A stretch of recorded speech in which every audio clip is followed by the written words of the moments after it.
YSR കൂടി വഖഫ് നിയമ ഭേദഗതി ചോദ്യം ചെയ്തുകൊണ്ട് സുപ്രീം കോടതിയെ സമീപിച്ചിട്ടുണ്ട്.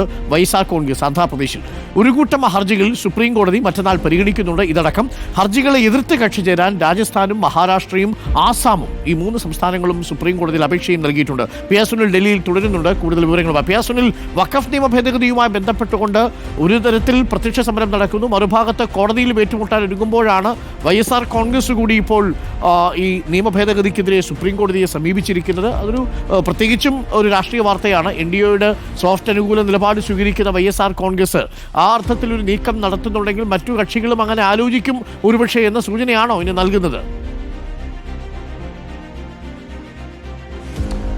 അരുൺ, എന്തായാലും ഇന്ന് സുപ്രീം കോടതിയിൽ YSR കോൺഗ്രസ് ഈ ഹർജി വേഗത്തിൽ പരിഗണിക്കണമെന്ന് ആവശ്യപ്പെടാൻ സാധ്യതയുണ്ട്. ചീഫ് ജസ്റ്റിസ് സഞ്ജീവ് ഖന്ന അധ്യക്ഷനായ ബെഞ്ചായിരിക്കും ഈ ഹർജികൾ പരിഗണിക്കാൻ പോകുന്നത്. തീർച്ചയായും അരുൺ ചൂണ്ടിക്കാണിച്ചതുപോലെ തന്നെ നാളെ ഒരു കൂട്ടം ഹർജികളാണ് സുപ്രീം കോടതിയുടെ പരിഗണനയിലേക്ക് വരാൻ പോകുന്നത്. കേരളത്തിൽ നിന്ന് സമസ്ത അടക്കമുള്ളവർ ഹർജി നൽകിയിട്ടുണ്ട്.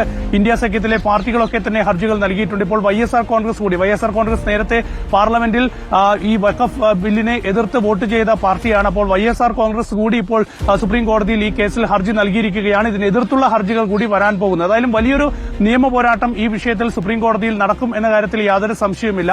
ഏതായാലും 2 അംഗ ബെഞ്ചാണ് നാളെ കേസ് പരിഗണിക്കാൻ പോകുന്നത്. ഒരുപക്ഷെ ഇതൊരു ഭരണഘടനാ പ്രാധാന്യമുള്ള കേസായതിനാൽ ഇതിൽ ഒരുപാട് ഭരണഘടനാ വിഷയങ്ങൾ ഉയർത്തുന്ന ഒരു സാഹചര്യത്തിൽ മൌലികാവകാശങ്ങളുടെ ലംഘനം അടക്കമുള്ള വിഷയങ്ങളാണ് ഇതിൽ ഹർജിക്കാരൊക്കെ തന്നെ ഉയർത്തുന്നത്. അപ്പോൾ അങ്ങനെ ഒരു സാഹചര്യത്തിൽ ഒരുപക്ഷെ ഇത് ഭരണഘടനാ ബെഞ്ചിലേക്ക് ഈ കേസ് റെഫർ ചെയ്യാനുള്ള സാധ്യതയുണ്ട്. അപ്പോൾ അത് സംബന്ധിച്ചുള്ള ഒരു തീരുമാനം ഒരുപക്ഷെ നാളെ ഉണ്ടായേക്കും. ഏതായാലും ഒരു വിശദമായ വാദത്തിന് കടക്കുന്നതിന് മുൻപ് ഏത് ബെഞ്ച് തീരുമാനിക്കണം ഈ ഹർജികൾ എന്ന കാര്യത്തിലായിരിക്കും ആദ്യം സുപ്രീം കോടതി ഒരു നിലപാട് എടുക്കുക. Okay, thank you P. Sunil.